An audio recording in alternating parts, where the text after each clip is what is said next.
आज हम लोग स्टार्ट कर रहे हैं chapter 7 that is magnetic effect of electric current. इस चैप्टर में हम लोग इलेक्ट्रिक करंट की वजह से किस तरीके से मैग्नेटिक फील्ड प्रोड्यूस होता है उसके बारे में स्टडी करेंगे।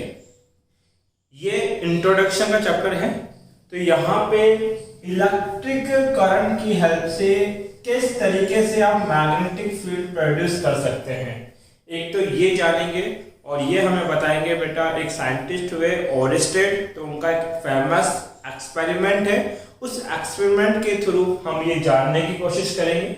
साथ ही ओरस्टेड के एक्सपेरिमेंट से हमें क्या क्या रिजल्ट मिले, उस रिजल्ट को हम लोग नोटिस करेंगे। देन हम लोग मैग्नेटिक फील्ड को किससे रिप्रेजेंट करते हैं, क्या इसका यूनिट होता है, वेक्टर क्वांटिटी है कि स्केलर क्वांटिटी। बाद में पता लगेगा कि मैग्नेटिक फील्ड एक वेक्टर क्वांटिटी है, तो उस वेक्टर क्वांटिटी की डायरेक्शन को डिटरमाइन करने के लिए हम उसके कुछ बेसिक रूल स्टडी करने वाले हैं। तो ये इंट्रोडक्शन है इस चैप्टर का, तो ध्यान से समझना क्योंकि इसकी हर कंसेप्ट इस पूरे चैप्टर में आगे हर जगह काम में आने वाला है। अगर आप लोग चैनल पे नए हैं तो चैनल को लाइक और सब्सक्राइब जरूर करें, साथ ही अपने फ्रेंड सर्किल में इसको शेयर करें ताकि उनको भी इस सिलेबस का फायदा मिल सके। और इस टॉपिक के जो प्रॉपर पीडीएफ नोट्स हैं वो वीडियो के नीचे डिस्क्रिप्शन में लिंक गिवन है, आप वहां से डाउनलोड कर सकते हैं। तो आइए अब स्टार्ट करते हैं हम लोग chapter number 7 that is magnetic effect of electric current. Electric current को हम सेपरेटली स्टडी कर चुके हैं पहले, अब थोड़ा सा इंट्रोडक्शन इस मैग्नेटिक फील्ड का ले लेते हैं। तो अब तक आप लोगों ने क्या पढ़ा है कि कोई मैग्नेट होगा, ये मैग्नेट है, ये नॉर्थ और ये साउथ। अगर इस टाइप का शेप है तो इसको हम बोलते हैं बेटा बार मैग्नेट। ये मैग्नेट तो है, साथ ही इसके अराउंड क्या होता है, मैग्नेटिक फील्ड होता है। इस फील्ड के अंदर अगर कोई आयरन जैसी एलिमेंट आएगा या फिर कोई दूसरा मैग्नेट लेके आएंगे तो ये मैग्नेटिक फील्ड की वजह से अपने ऊपर एक फोर्स क्या करता है, एक्सपीरियंस।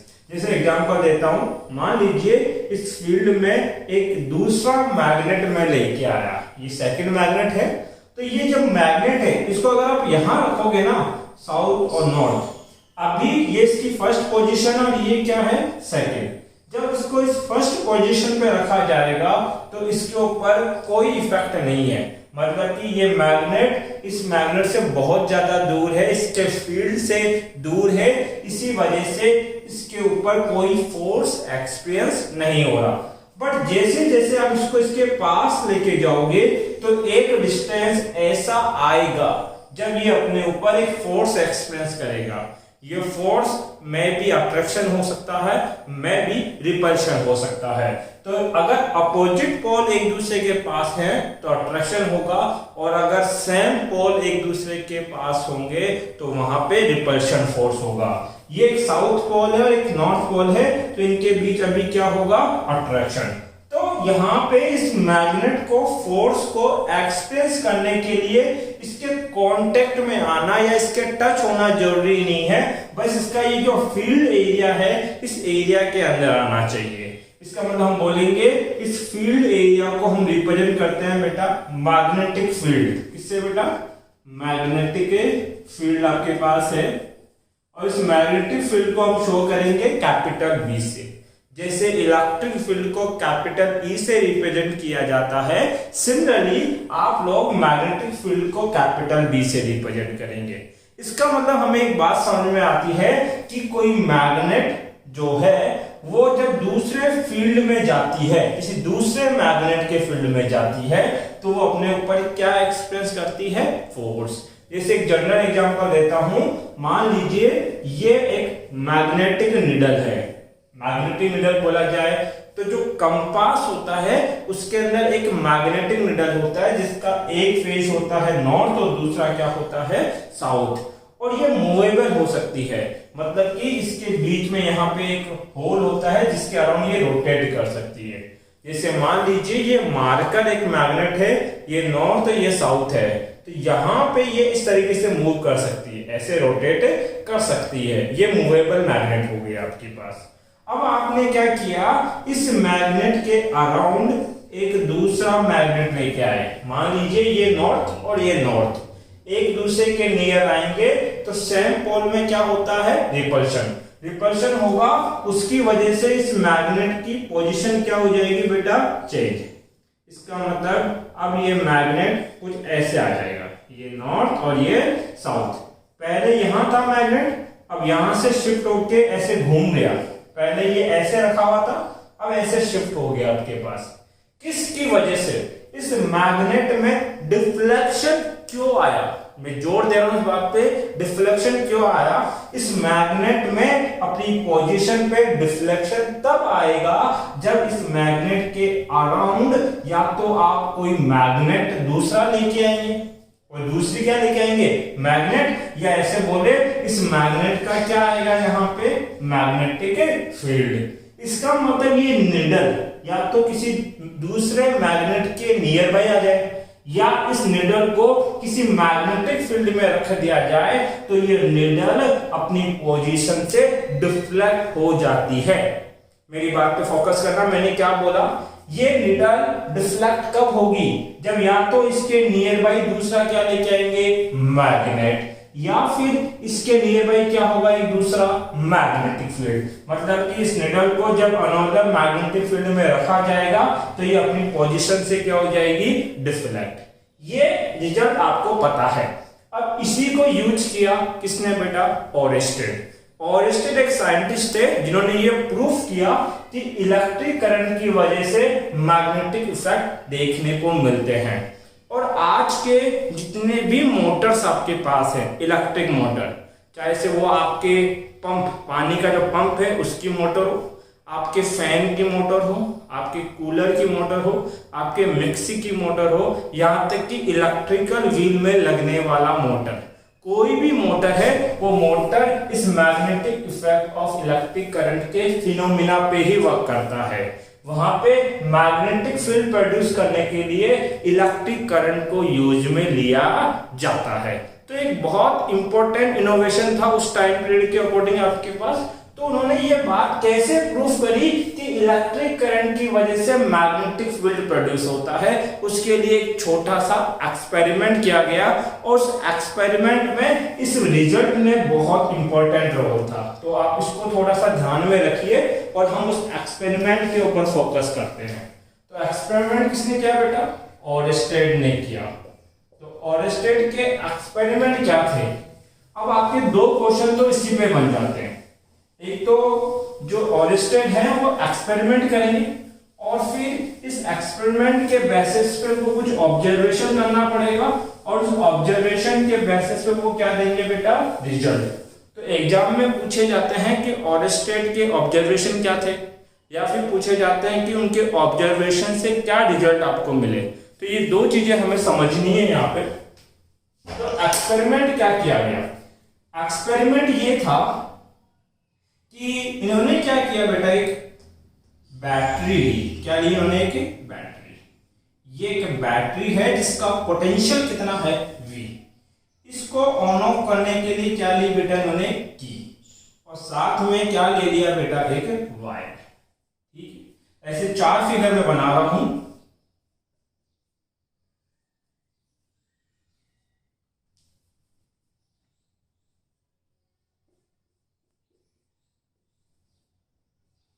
क्लियर है इतनी सी। और इन्होंने क्या किया, एक यहां मेजर बना देता हूं मैं,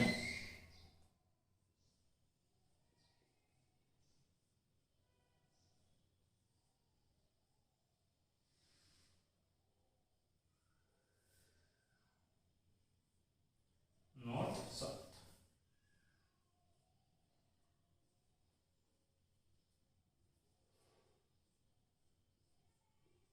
ध्यान दीजिए बेटा, सबसे पहले इन्होंने क्या लिया, एक बैटरी जिसका पोटेंशियल कितना है, V।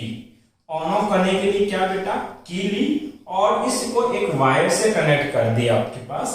अब इन्होंने क्या किया, एक निडल ली, मैग्नेटिक निडल, और उसको यहां फिक्स कर दिया इस पोजीशन के ऊपर। उन्होंने क्या देखा कि इस सेटअप को जब ऐसे रखा जाता है तो इस निडल की इनिशियल पोजीशन ये है। क्लियर है इतनी सी बात? ये बेसिक था इनका। फिर उन्होंने एक्सपेरिमेंट में क्या किया, इस की को क्लोज कर दिया। यहाँ की क्या थी? ओपन।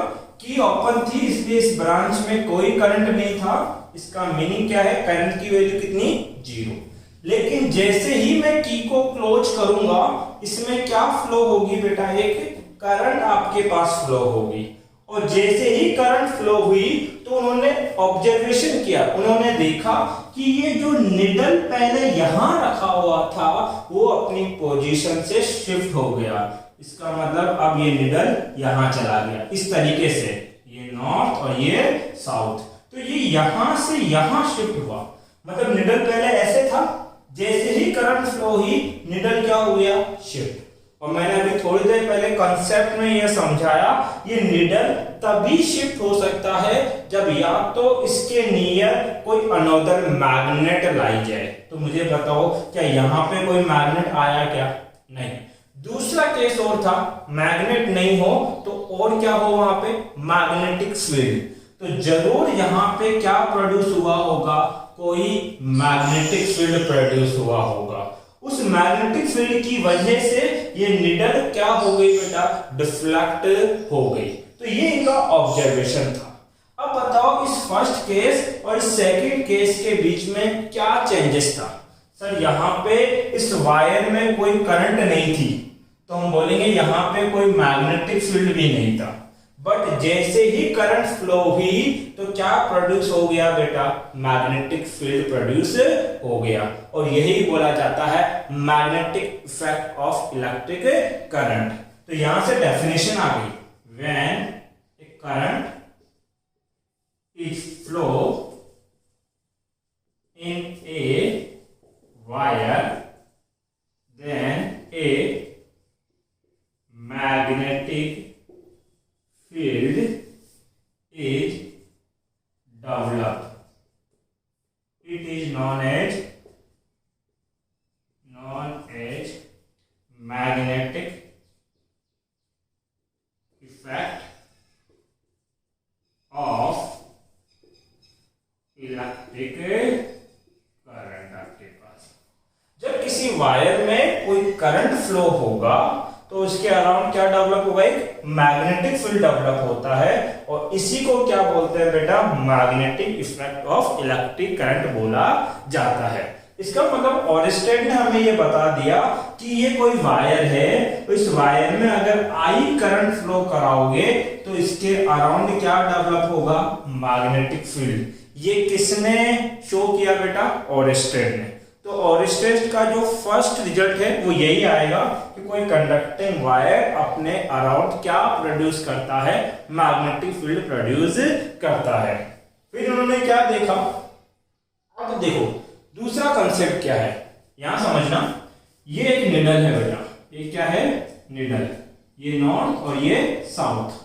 यहां पे आपने क्या किया बेटा? एक स्मॉल मैग्नेट लेके आया, तो रिपल्शन फोर्स तो लगेगा, बट ये स्मॉल मैग्नेट है इसलिए इसके ऊपर फोर्स भी क्या लगाएगी? कम।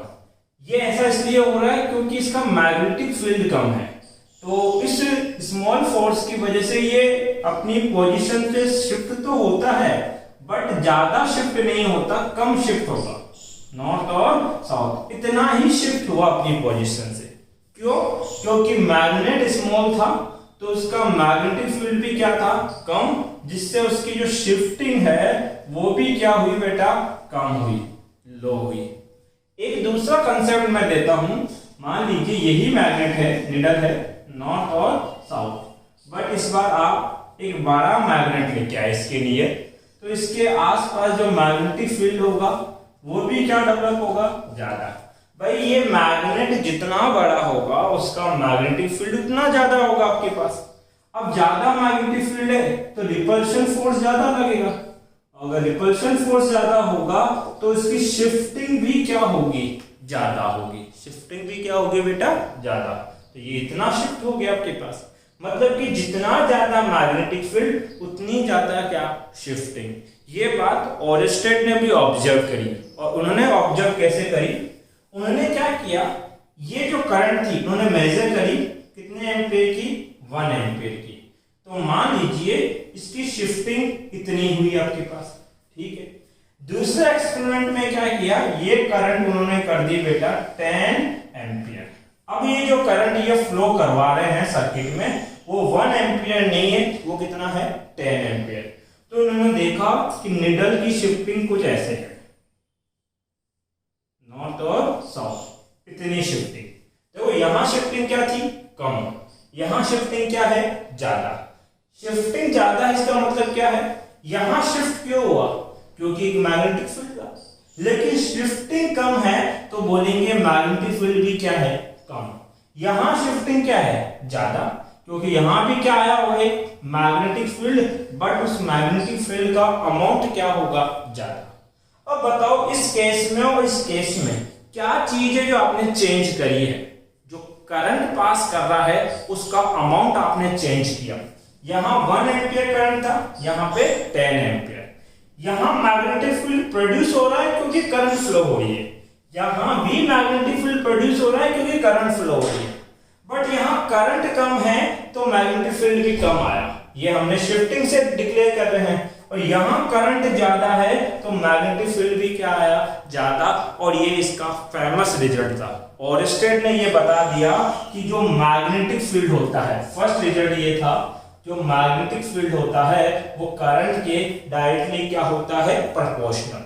इसका मतलब जिस वायर में जितनी ज्यादा करंट प्रोड्यूस होगी उस वायर में उतना ज्यादा अमाउंट के अंदर मैग्नेटिक फील्ड डेवलप होगा। अब देखिए यही रीजन है कि जितने भी हाई टेंशन लाइंस होती है उनको बहुत ऊंची हाइट पे बनाया जाता है, और जहां पे हाई टेंशन लाइन थोड़ी नीचे होती है वहां पे एक बोर्ड लगा होता है कि जो हैवी व्हीकल हैं या जो ऊंचे व्हीकल हैं वो उसके नीचे से पास नहीं हो। क्यों, ये हाई टेंशन लाइन है, आपके पास दिखाई दे रहा है हाई टेंशन लाइन, इसमें हाई अमाउंट करंट है तो इसके अराउंड कुछ डिस्टेंस तक एक स्ट्रॉन्ग मैग्नेटिक फील्ड प्रोड्यूस होता है, जो कि अगर कोई व्हीकल जो आयरन का बना है वो अगर इस फील्ड के रेंज में आ गया तो वो जो ये मैग्नेटिक फील्ड प्रोड्यूस हुआ है वो उस व्हीकल को अपनी तरफ क्या कर लेगा, अट्रैक्ट कर लेगा। इसी रीजन की वजह से जो हाई टेंशन लाइंस होते हैं वो आपके पास काफी हाइट के ऊपर डिजाइन किए जाते हैं या ट्रांसमिट किए जाते हैं। तो ये तो फर्स्ट ऑब्जर्वेशन था। सेकंड उन्होंने क्या देखा कि अगर निडल को, ये कोई करंट है, मान लीजिए केस है, इसमें करंट कितनी फ्लो हो रही है, आई। एक निडल को आपने यहां रखा और एक निडल में यहां रख देता हूं, दिखाई दे रहा होगा, आई थिंक आपको दिख रहा है बेटा, ठीक है दिख जाएगा। एक निडल आपने यहां रख दिया, ये नॉर्थ और ये साउथ। अब ये निडल तो नियर है भाई, इस वायर के क्या है, नियर, और जो नीचे वाला निडल है ये इस वायर से क्या है बेटा, काफी दूर है आपके पास। तो देखा ये गया कि जो निडल है इसका डिफ्लेक्शन फास्ट होता है, मतलब ये जल्दी घूमता है और ज्यादा घूमता है, जबकि इसका डिफ्लेक्शन स्लो होता है और ये कम घूमता है। इसका मतलब कि ये यहां से यहां 1 सेकंड में डिफ्लेक्ट हो गया और इतना डिफ्लेक्ट हो गया, जबकि नीचे वाला जो निडल है वो इतना ही डिफ्लेक्ट हुआ, थोड़ा सा ही, और डिफ्लेक्ट होने में उसने कितना टाइम ले लिया, 10 सेकंड। ये स्लो डिफ्लेक्ट इसलिए हो रहा है क्योंकि इसके पास जो मैग्नेटिक फील्ड प्रोड्यूस हुआ वो तो ज्यादा था, और यहां तक जो मैग्नेटिक फील्ड पहुंच रहा है उसका अमाउंट क्या रहा होगा, कम। डिफ्लेक्शन ज्यादा है, जरूर इसके नियर मैग्नेटिक फील्ड क्या होगा, ज्यादा। डिफ्लेक्शन कम हुआ, इसका मतलब मैग्नेटिक फील्ड कैसा पहुंचा होगा, कम पहुंचा होगा। मतलब एक चीज हमें समझ में आती है, डिस्टेंस कम तो मैग्नेटिक फील्ड ज्यादा, और डिस्टेंस ज्यादा है तो मैग्नेटिक फील्ड क्या है, कम। और ये बात तो सबको अंडरस्टूड है आपके पास। अगर 2 मैग्नेट आप लेते हो, दोनों मैग्नेट को अगर पास रखोगे तो उनके बीच फोर्स ज्यादा लगेगा, और अगर 2 मैग्नेट को दूर रखोगे तो उनके बीच फोर्स क्या हो जाएगा, कम। वो इसलिए क्योंकि दूर करने से उनके बीच का मैग्नेटिक फील्ड कम हो गया, और ये बात ओरेस्टेड ने ऐसे बताई कि जो मैग्नेटिक फील्ड होता है वो डिस्टेंस के स्क्वायर के क्या होता है, इनवर्सली प्रोपोर्शनल। डिस्टेंस बढ़ा दो मैग्नेटिक फील्ड क्या हो जाएगा, रिड्यूस हो जाएगा। तो ओरेस्टेड के दो बेसिक रिजल्ट थे। पहला रिजल्ट ओरेस्टेड ने एक्सपेरिमेंट से ये बताया कि मैग्नेटिक फील्ड करंट के डायरेक्टली क्या होता है, प्रोपोर्शनल। और दूसरा रिजल्ट ये बताया कि मैग्नेटिक फील्ड डिस्टेंस के स्क्वायर के क्या होता है बेटा, इनवर्सली प्रोपोर्शनल होता है। तो ये दो रिजल्ट आपको याद रखने हैं। एक और रिजल्ट हमें जो है वो याद रखना है, वो ये है, ध्यान देना। यहां मैं वापिस से मिटा रहा हूं। पहला है, अगर आप लोग क्या करते हो बेटा, ये बैटरी है, ठीक है,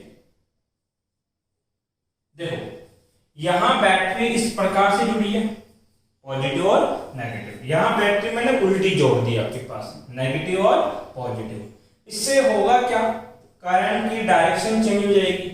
पहले करंट ऐसे फ्लो कर रहा था इस तरीके से, अब करंट ऐसे फ्लो करेगा, करंट की डायरेक्शन चेंज। तो ऑब्जर्वेशन पता लगा, पहले इस तरीके से था, ये नॉर्थ और ये साउथ। पहले नॉर्थ पोल क्या कर रहे थे हम लोग, डिफ्लेक्ट। बट जैसे ही करंट के डायरेक्शन चेंज करोगे तो अब आपका जो साउथ पोल है वो डिफ्लेक्ट होगा। अब ऐसा इसलिए हुआ, अब देखो सॉरी इसको ऐसे बनाना है मुझे, ये नॉर्थ और ये साउथ, और डिफ्लेक्शन कुछ ऐसे शो होगा, ये साउथ और ये नॉर्थ। देखो कौन सा पोल है जो डिफ्लेक्ट हो गया, साउथ पोल आपके पास नीचे आ गया, जबकि यहां कौन आ रहा था, नॉर्थ पोल। इसका मतलब ये है, अगर आप करंट फ्लो की डायरेक्शन चेंज करोगे तो यहां जो मैग्नेटिक फील्ड प्रोड्यूस होगा उसकी डायरेक्शन भी या उसकी पोलैरिटी भी क्या हो जाएगी, चेंज हो जाएगी, जिसकी वजह से निडल का डिफ्लेक्शन भी चेंज हो जाता है।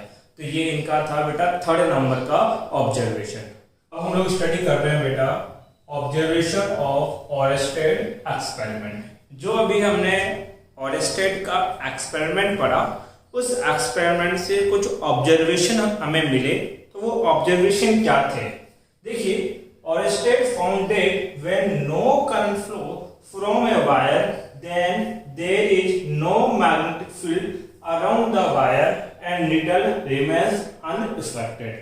तो पहला डायग्राम हमने ये बनाया था, बैटरी की और ये सर्किट, और नीचे क्या बना रहे थे बेटा हम लोग, नीडल आपके पास, क्लियर है। हमने सर्किट क्या रखा था, बंद। जब सर्किट बंद था तो यहाँ करंट कितनी, जीरो। जब करंट जीरो तो पता लगा कि इसके अराउंड कोई मैग्नेटिक फील्ड डेवलप नहीं हुआ, तो ये नीडल अपनी पोजीशन से क्या थी बेटा, अनअफेक्टेड। ये फर्स्ट ऑब्जर्वेशन था। सेकंड ऑब्जर्वेशन क्या है, when current flow then a magnetic field develop around wire and needle get some deflection. Second में क्या था बेटा, आपने ये बैटरी, ये की, और की को आप क्या कर देते बेटा, ऑन। जैसे ही ऑन करते हैं यहां क्या फ्लो होती है, करंट, और इसके नीचे आप क्या रख रहे थे बेटा, एक नीडल। और हमने देखा कि जैसे ही करंट फ्लो होती है इसके अराउंड क्या डेवलप होता है, एक मैग्नेटिक फील्ड डेवलप होता है, जिसकी वजह से ये जो नीडल है ये डिफ्लेक्ट हो जाता है। मतलब कि ये पहले ऐसे था, अब ऐसे शिफ्ट हो गया। तो ये डिफ्लेक्शन कब आएगा, जब सर्किट के अंदर करंट क्या होगी बेटा, फ्लो होगी। थर्ड ऑब्जर्वेशन क्या है, after changing direction of current deflection in the needle is also change. अभी करंट ऐसे फ्लो कर रहा है, पॉजिटिव टू नेगेटिव। अब हम डायरेक्शन चेंज करेंगे, कैसे, बैटरी के टर्मिनल उल्टे कर देंगे, और ये की और ये आपके पास है। अब करंट इस तरीके से फ्लो होगा। जब करंट की डायरेक्शन चेंज होती है तो नीडल के डिफ्लेक्शन की डायरेक्शन भी क्या हो जाती है, चेंज। नीडल को ऐसे रखा हुआ था, नॉर्थ और साउथ, अब ये डिफ्लेक्ट बेटा कुछ ऐसे होगा, ये साउथ और ये नॉर्थ। मतलब अब डिफ्लेक्शन किसने किया बेटा, साउथ ने। पहले डिफ्लेक्शन कौन कर रहा था, नॉर्थ की वजह से आपके पास। तो जब आप करंट की डायरेक्शन चेंज करते हैं तो निडल के डिफ्लेक्शन की डायरेक्शन भी क्या हो जाती है, चेंज। जो फोर्थ ऑब्जर्वेशन है वो क्या था, deflection of needle is increase by increasing the current flow in the wire. अगर इस वायर की करंट आप बढ़ा दोगे तो इसका डिफ्लेक्शन भी बढ़ जाएगा। इसका मतलब अभी ये इतना ही डिफ्लेक्ट हो रहा था, अगर करंट बढ़ा दोगे तो अब ये डिफ्लेक्शन कुछ ऐसे होगा और ज्यादा, मतलब कि पहले पोजीशन इतनी थी, पहले यही था, अब और ज्यादा डिफ्लेक्ट हो जाएगा। और ये इसकी ओरिजिनल पोजीशन बना देता हूं मैं। देखो ये फर्स्ट पोजीशन, ये थर्ड पोजीशन, ये थर्ड। जब करंट कम था तो इतना ही डिफ्लेक्ट कर रहा था, करंट ज्यादा तो ये डिफ्लेक्शन भी क्या हो जाएगा बेटा, ज्यादा हो जाएगा आपके पास। फिफ्थ जो ऑब्जर्वेशन था वो ये है, deflection of needle is decrease when needle is placed far away या far from the circuit of wire. अगर इस निडल को आप इस वायर से दूर लेके जाओगे तो इसका डिफ्लेक्शन क्या होता जाएगा, कम, क्योंकि निडल को दूर ले जाने से मैग्नेटिक फील्ड क्या हो जाएगा, कम, तो इसका डिफ्लेक्शन भी क्या हो जाता है बेटा, कम हो जाता है। तो ये 5 ऑब्जर्वेशन थे। एक बार वीडियो को पीछे ले जाके जहां स्टार्टिंग में फ्रेश तरीके से लिखा हुआ था वहां से आप इसका स्क्रीनशॉट ले सकते हैं। तो इसको मैं मिटा देता हूं। अब हम पढ़ेंगे बेटा रिजल्ट, क्या क्या रिजल्ट हमें इस एक्सपेरिमेंट से मिले उसको हम स्टडी करेंगे। बेटा इसका एक स्क्रीनशॉट ले लो। हम लोग स्टडी कर रहे हैं कंक्लूजन ऑफ ऑरेस्टेड एक्सपेरिमेंट। जो हमने ऑरेस्टेड का एक्सपेरिमेंट किया उसका कंक्लूजन हमें क्या मिला, रिजल्ट क्या मिला। तो पहला रिजल्ट ये है, on passing current through a conductor. अगर किसी कंडक्टर से आप क्या पास करते हो बेटा, करंट पास करते हो, a magnetic field is stabilize all around the wire. तो इस वायर के चारों तरफ एक मैग्नेटिक फील्ड क्या होगा बेटा, स्टेबलाइज होगा। तो ये इसका फर्स्ट रिजल्ट है। सेकंड रिजल्ट क्या है, on increasing the strength of current. ये जो करंट आप पास करा रहे हो इसकी स्ट्रेंथ, इसकी वैल्यू अगर आप क्या कर देते हो, इंक्रीज कर देते हो, then the strength of magnetic field also increase. मतलब मैग्नेटिक फील्ड की वैल्यू भी क्या हो जाएगी, increase. That mean magnetic field is directly proportional to flowing current. ये इनका सेकंड रिजल्ट है। थर्ड रिजल्ट क्या है, स्ट्रेंथ ऑफ मैग्नेटिक फील्ड। ये मैग्नेटिक फील्ड की वैल्यू कितनी होगी, किसी पॉइंट पे ज्यादा होगी, किसी पॉइंट पे क्या होगी, कम होगी। ये इस बात पे डिपेंड्स करेगा, depends upon the position of observation, कि किस पॉइंट पे आप ऑब्जर्व कर रहे हो फ्रॉम द वायर। मान लीजिए ये करंट कैरिंग वायर है, करंट कितनी आई। अगर इस पॉइंट पे ऑब्जर्व कर रहे हो, यहां ऑब्जर्वेशन कर रहे हो, यहां ऑब्जर्वेशन कर रहे हो, तो अगर इस पॉइंट के मैग्नेटिक फील्ड की बात करो तो वो कितना होगा, V1। यहां अगर मैग्नेटिक फील्ड की बात करोगे तो कितनी होगी, V2। और यहां मैग्नेटिक फील्ड की बात करोगे तो कितनी होगी, V3। अगर आपसे पूछा जाए इन तीनों में से किसका मैग्नेटिक फील्ड ज्यादा स्ट्रॉन्ग है, तो आप क्या बोलोगे, V1। मतलब कि पॉइंट जितना ज्यादा इस वायर के नियर होगा, मैग्नेटिक फील्ड की स्ट्रेंथ अमाउंट उतना ही ज्यादा आपको मिलेगा। यहां से ऑब्जर्वेशन ये आता है कि डिस्टेंस बढ़ाने पे मैग्नेटिक फील्ड क्या होता है, कम, सबसे कम, उससे थोड़ा ज्यादा और सबसे ज्यादा magnetic field. That mean magnetic field is inversely proportional to distance square. ये इनका क्या था बेटा, थर्ड ऑब्जर्वेशन। तो ये तो थे 3 ऑब्जर्वेशन। अब हम लोग स्टडी करेंगे बेटा आपके पास कि मैग्नेटिक फील्ड को रिप्रेजेंट कैसे किया जाता है। तो जब हम लोग कॉपी पेन की हेल्प से, आप कॉपी में और मैं बोर्ड पे मैग्नेटिक फील्ड को शो करना होगा, तो मैग्नेटिक फील्ड को रिप्रेजेंट करने के बेटा 3 तरीके मेरे पास होंगे। मुझे किस टाइप का मैग्नेटिक फील्ड है उसको क्या बोला जाएगा, उस पर ध्यान देना, क्योंकि ये रिप्रेजेंटेशन पूरे चैप्टर में काम में आएगा। मान लीजिए मुझे बोला गया, show a uniform magnetic field parallel to the plane. आपको एक ऐसा मैग्नेटिक फील्ड शो करना है जो कैसा हो, यूनिफॉर्म हो, मतलब कि सब जगह उस मैग्नेटिक फील्ड की वैल्यू क्या रहने वाली है बेटा, सेम, और वो प्लेन की क्या हो, पैरेलल हो। अब मेरे लिए प्लेन क्या है, ये बोर्ड जिस पे मैं काम कर रहा हूं। आपके लिए प्लेन कौन है, आपकी कॉपी। तो मैं इस टाइप से फील्ड लाइन बनाऊंगा। अगर इन फील्ड लाइन को एक दूसरे के पैरेलल रखता हूं तो बोलूंगा ये जो मैग्नेटिक फील्ड लाइन है ये कैसी फील्ड लाइन है बेटा, यूनिफॉर्म है। और ये फील्ड लाइन जो है उस प्लेन के, जैसे ये प्लेन है, इस प्लेन की क्या है, पैरेलल जा रही है। ऐसे क्या है, पैरेलल। एक दूसरे के पैरेलल तो है ही, साथ ही इस प्लेन के भी क्या है, पैरेलल। तो ये किस टाइप का मैग्नेटिक फील्ड है, एक यूनिफॉर्म मैग्नेटिक फील्ड है जो प्लेन के क्या है, पैरेलल।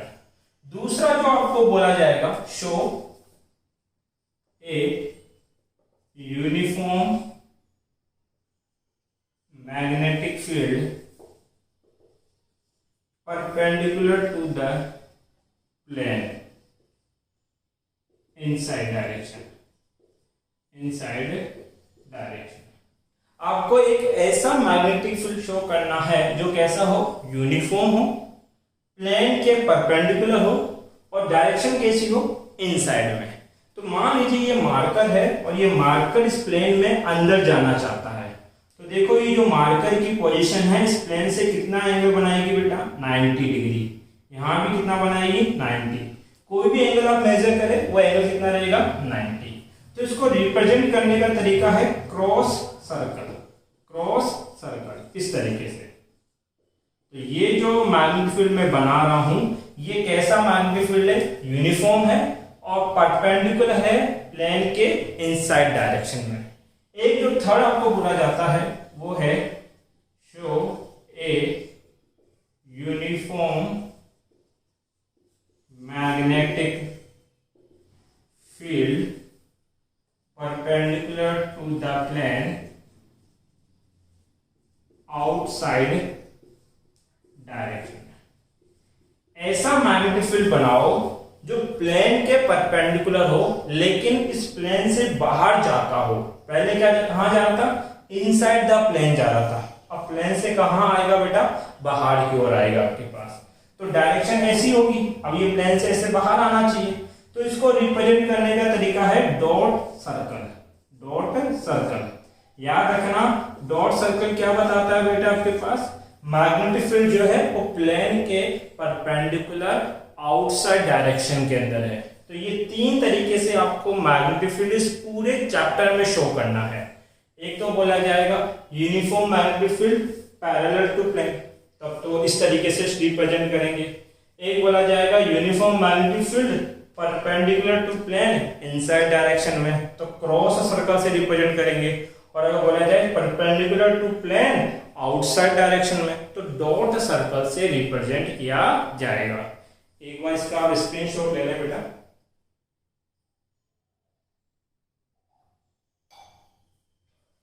नेक्स्ट जो हमें पढ़ना है वो है some basic rule to determine the direction of magnetic field. देखिए मैग्नेटिक फील्ड की बात कर लेते हैं। तो मैग्नेटिक फील्ड को किससे रिप्रेजेंट किया जाता है, बी से रिप्रेजेंट करते हैं, ठीक है। अब ये जो मैग्नेटिक फील्ड है ये कैसी क्वांटिटी है बेटा, वेक्टर क्वांटिटी है। मैग्नेटिक फील्ड अगर एक वेक्टर क्वांटिटी है तो इसकी क्या होगी, डायरेक्शन।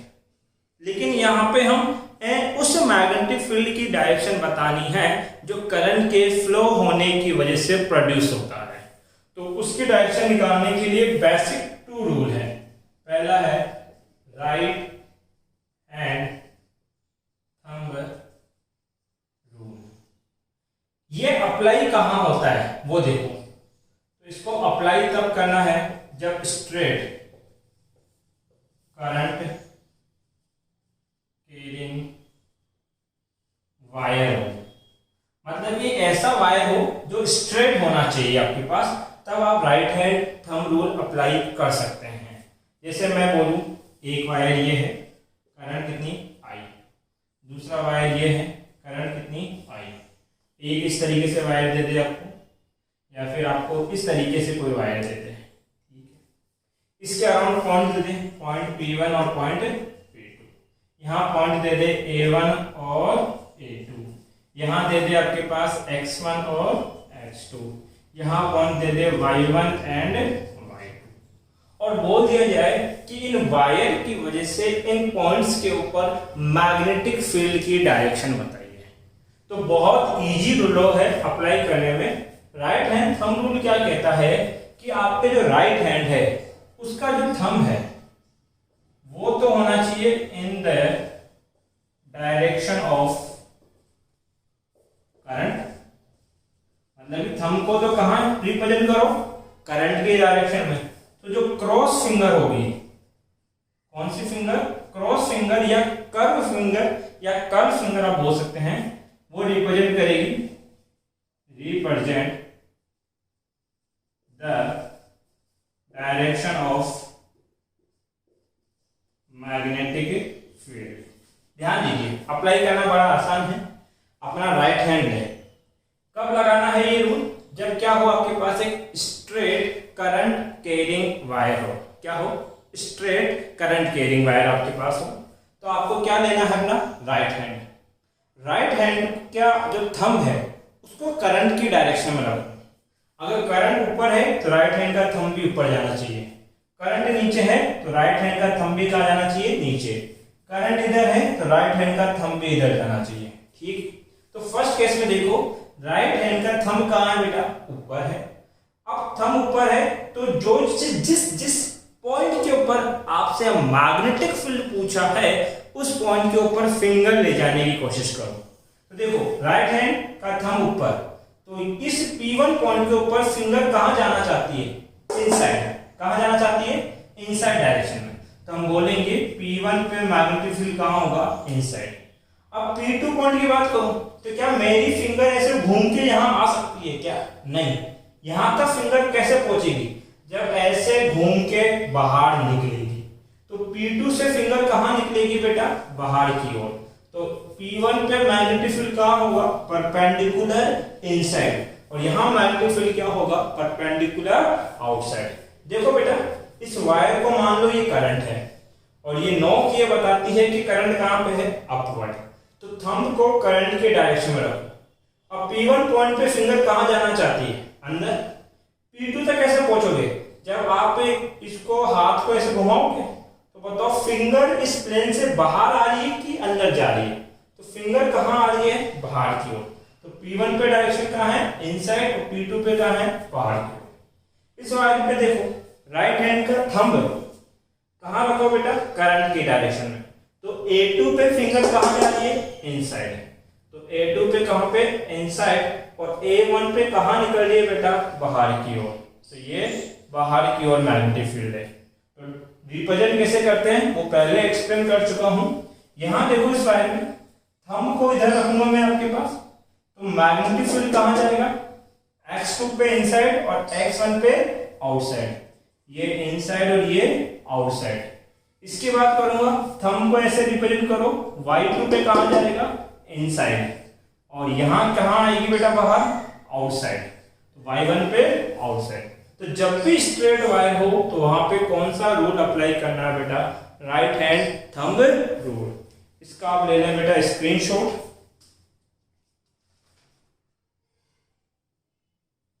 अब सेकंड देखो बेटा क्या है, सेकंड आपके पास है right hand thumb rule for circular current.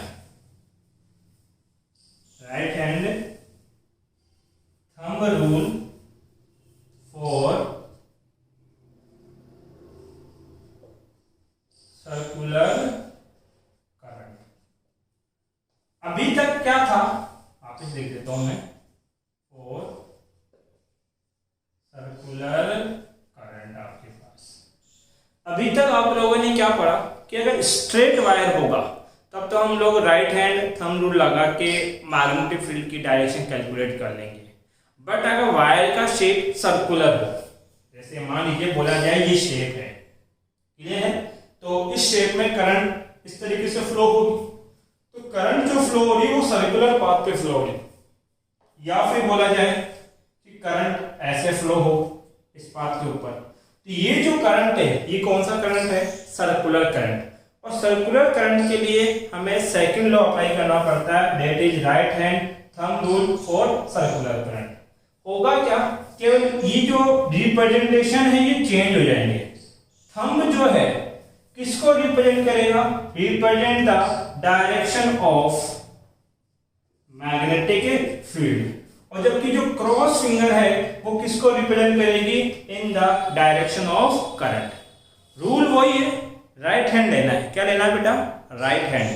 Right hand की जो फिंगर है इनको इस तरीके से मोड़ो कि ये करंट की डायरेक्शन में हो। देखो फिंगर कहाँ है, करंट की डायरेक्शन में।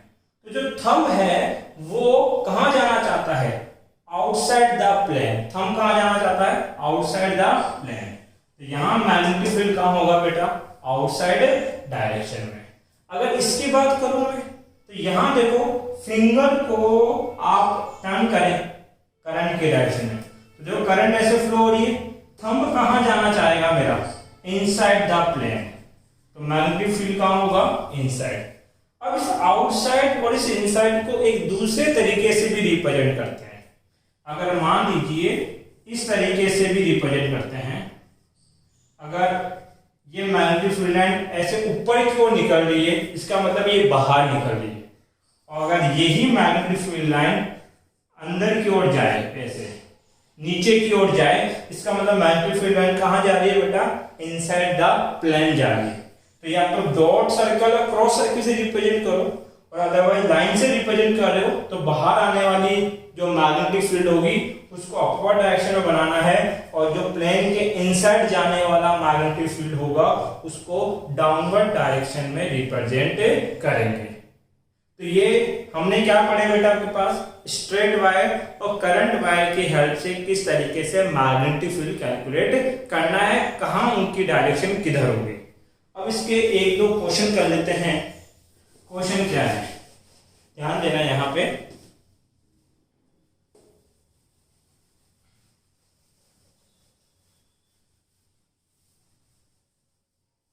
देखिए आपको ऐसे दिया जाएगा, ये करंट फ्लो हो रही है, चलो ऊपर से कराते हैं इस तरीके से। यहाँ P1 point, P2, P3, P4, clear है। बोलेंगे ये जो स्ट्रक्चर है, इस स्ट्रक्चर में P1, P2, P3 और P4 पॉइंट के ऊपर मैग्नेटिक फील्ड की डायरेक्शन क्या है वो निकाल के बताओ। तो इधर देखो, ये जो P1 पॉइंट है ये किसके नियर है, स्ट्रेट वायर। स्ट्रेट वायर में मैग्नेटिक फील्ड कैसे निकालते हैं, थंब को करंट की डायरेक्शन में। तो P1 पर फिंगर कहां जाना चाहती है, इनसाइड। तो यहां जो मैग्नेटिक फील्ड होगा वो कहां होगा, परपेंडिकुलर इनसाइड। ये जो P2 पॉइंट है ये सर्कुलर वायर के पास में है। तो सर्कुलर वायर पे आप मैग्नेटिक फील्ड कैसे कैलकुलेट करते थे कि क्रॉस फिंगर करंट की डायरेक्शन में। तो फिंगर को क्रॉस करो, करंट ऐसे, थंब कहां जा रहा है, इनसाइड डायरेक्शन में। तो P2 का मैग्नेटिक फील्ड भी कहां होगा, इनसाइड। P3 फिर से इस स्ट्रेट वायर के नियर है, तो स्ट्रेट वायर में क्या करना है, थंब को करंट की डायरेक्शन में रखो, थंब को करंट के डायरेक्शन में। तो फिंगर कैसे पहुंचेगी, आउटसाइड। तो यहाँ पे मैग्नेटिक फील्ड किधर होगा बेटा, आउटसाइड डायरेक्शन के अंदर। यहां देखिए P4 जो पॉइंट है वो सर्कुलर वायर के नियर है, तो क्रॉस फिंगर को करंट की डायरेक्शन में, थंब कहां जा रहा है, आउटसाइड। यहां मैग्नेटिक फील्ड किधर होगा बेटा, आउटसाइड। ये कुछ पॉइंट है जहां पे मैग्नेटिक फील्ड की डायरेक्शन हमने क्या करी है, कैलकुलेट करी है। इसके बाद एक आता है बेटा फ्लेमिंग लेफ्ट हैंड रूल। कौन सा रूल बेटा,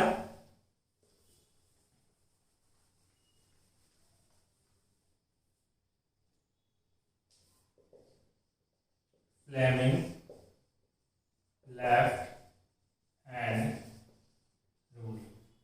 फ्लेमिंग लेफ्ट हैंड रूल क्या कहता है, ये कहां यूज होगा। अभी तक हमने राइट हैंड थंब रूल पढ़े एक स्ट्रेट वायर के लिए, और दूसरा हम लोगों ने पढ़ा बेटा सर्कुलर वायर के लिए। अब Fleming left hand rule apply होता है मैग्नेटिक फील्ड्स या मैग्नेटिक फोर्स की डायरेक्शन डिटरमाइन करने के लिए। मतलब जहां पे मैग्नेटिक फोर्स की डायरेक्शन चाहिए होगी वहां पे फ्लेमिंग का लेफ्ट हैंड रूल काम में लेंगे। तो ये मेरा लेफ्ट हैंड है, लेफ्ट हैंड के ऊपर थंब, फर्स्ट फिंगर और मिडल फिंगर को हम एक दूसरे के परपेंडिकुलर अलाइन करेंगे। कैसे अलाइन करेंगे बेटा? परपेंडिकुलर आपके पास। तो ये मैं थंब बना देता हूं।